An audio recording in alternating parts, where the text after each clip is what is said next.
Zone 2 has become cycling's latest obsession. It seems the pros do it all the time, so should us normal cyclists do it as well? Is it a secret to going faster? Well, to find out what Zone 2 is all about and the benefits of pros and us regular people, I'm joined in today's video by pro cycling coach Andy Turner to find out what it's all about. And I started by asking him, is it overrated? I'm a bit cynical on this. I think honestly it's just marketing hype. People have always got to put something behind the performances they've seen. So is Tadej Pogačar winning all the races he's doing because he rides Zone 2 all the time? Or is it because he's on 165mm cranks? Or is it because he uses those wheels and that tyre at that pressure? No, it's because he's a physiological freak and he's better than everyone. But there are all components towards it. The fact of the matter is he's using the crank length that works for him and his kind of goals. He's training the way his physiology demands to see improvements in what he does. Like one of the big changes he made is doing more strength training.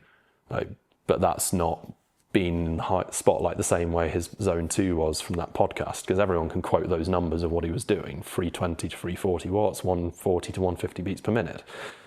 Whereas the gym work he's doing, nobody really knows what he's doing fully on that. But that's been one of the key components as to why he's improved his performance. And if anything, that should be more of the fad focus at the moment. So it's definitely got its place, but I think the excessive focus on it in recent years, it is overhyped. What is Zone 2 supposed to be? So Zone 2 training, generally speaking, would be below the first lactate threshold. So when you're doing a lactate test, you're looking for baseline results, which are fairly consistent, and then you might look for an increase of 0.5 or 1. Some labs do when you hit 2 millimole of blood lactate, and that would dictate where you've gone from very steady state sustainable stuff to using more carbohydrates and seeing that increase in lactate production. And then you have steady increase in that, and then you hit lactate threshold 2, which is sometimes 4 millimole, sometimes it's the next noticeable spike up. So you sort of have flat, starts to rise, spikes up. And Zone 2 would be below the first lactate threshold. In exercise intensity domain terms, it's the moderate intensity. So before you start generating more fatigue metabolites, which will fatigue you eventually. So you still need to consume carbohydrates, but it's also what people would often call as your fat burning zone, because you're generally using a higher percentage of fats there, especially compared to higher intensities. So one of the reasons why you get that shift in lactate curve is you start metabolizing more carbohydrates versus fat, and lactate is a byproduct of that metabolism. So the thing that Zone 2 is looking to do, generally speaking, is build up mitochondrial biogenesis, so those little powerhouses of the cell that break down fuel sources into ATP and energy for moving on the bike. And then you also have angiogenesis, so more muscle capillaries being created, so more blood flow to the muscles, more oxygen going to the mitochondria, then that in conjunction with fats, carbs being used to generate ATP. There's an element of improving your capacity to utilize fats as a fuel source, because amateur riders will have a lower capacity to burn fats than a more trained rider will. And the benefit of that is, whereas carbohydrate stores are finite, I mean, you can consume more, fat stores, even on someone with 5% body fat, are enough to do about 20 hours of exercise on. So being able to use that as a fuel source is a very effective way of being able to ride long durations comfortably, and especially if you can switch between the two. So high intensity, you'd be able to move on to using carbs. Lower intensity, you can switch back to using your fat sources. How many zones are there, and how do you define them? Using heart rate or parameters? This is sort of a controversial one in terms of how many zones there are, because there's lots of different models. Some people have sort of like your Zone 1 active recovery, 2 Zone 2, 3 tempo verging into sweet spot, 4 threshold, 5 VO2 max, 6 anaerobic capacity, 7 neuromuscular sprint work.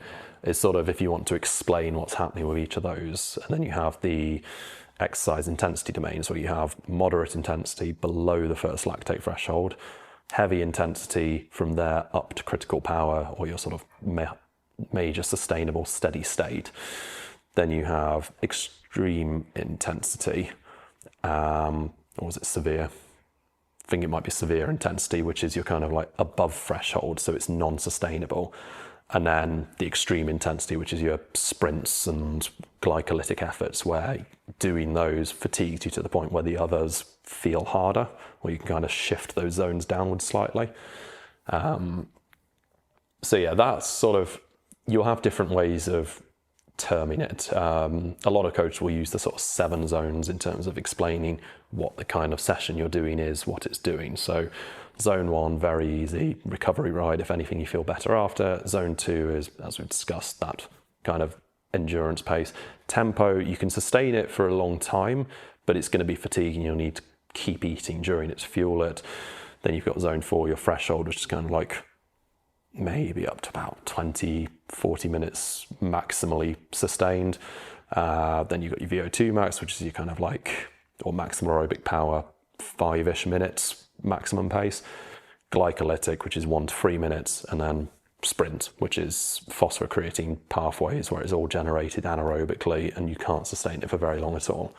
And then the intensity domains is a way of explaining what's happening physiologically during those transition periods. Why does it feel like pros are spending so much time in zone 2?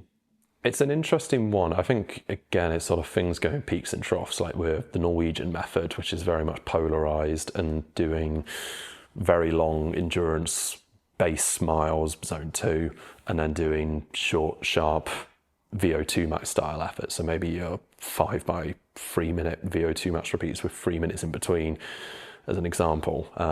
One of the trends coming in at the moment is doing 30-30s or even shorter durations than that, sort of 30-15s, and tapering the intensity to recovery periods to have long heart rates for long periods of time, because they're seeing more benefits in trained professionals versus amateurs when doing that kind of training.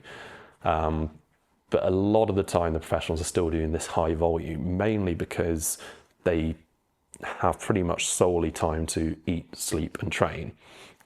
They can have people looking after their bikes. If they're on training camps, they're not really having to lift a finger. And because they've got so much time to rest, in that terms of balancing stress versus rest, you can have a huge amount of resting time, which can then be balanced with that huge amount of training time. But you can't do that volume of training time at a high intensity. So if you were doing all those rides at high intensity, you'd probably only produce that much stress, and you couldn't physically do any more because you'd be too tired. So doing that higher volume means you can increase that total accumulative stress as much as you can deal with, essentially, with the rest you have available. So then you get the training adaptations that come from that, with all the aerobic ones mentioned. So that mitochondrial biogenesis, angiogenesis with more blood capillaries or muscle capillaries, and greater fat oxidation rates.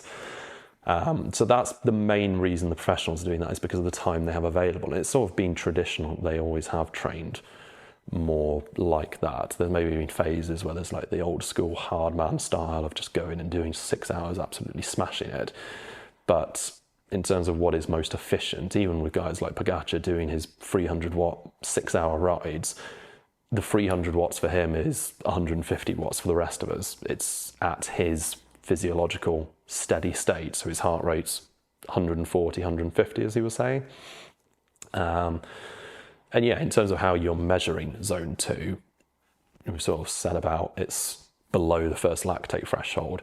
Understanding where that is, a general rule of thumb you might apply sort of 70% critical power. Most people have their first lactate threshold occur at around that point, maybe a bit later, depending on how well trained you are. And it's better to train below than it is to go above. So rather than say, oh, well, it's 75%, and then you've got some people training at that percentage, crossing the threshold, better to work a bit lower. And then a way you can kind of determine it is if you use heart rate as well. When you have sort of your power and heart rate should correlate quite nicely. If you start seeing that the power stays the same and the heart rate increases, cardiac drift, then the reason the heart rate's generally increasing is because there's some form of external stress that it's having to deal with, whether that's heat, altitude, or fatigue metabolites generated by carbohydrate usage, which is increasing the lactate curve slightly. So as long as you can see that the heart rate and power remain fairly consistent without decoupling, then you can probably say that you're around the zone 2 region.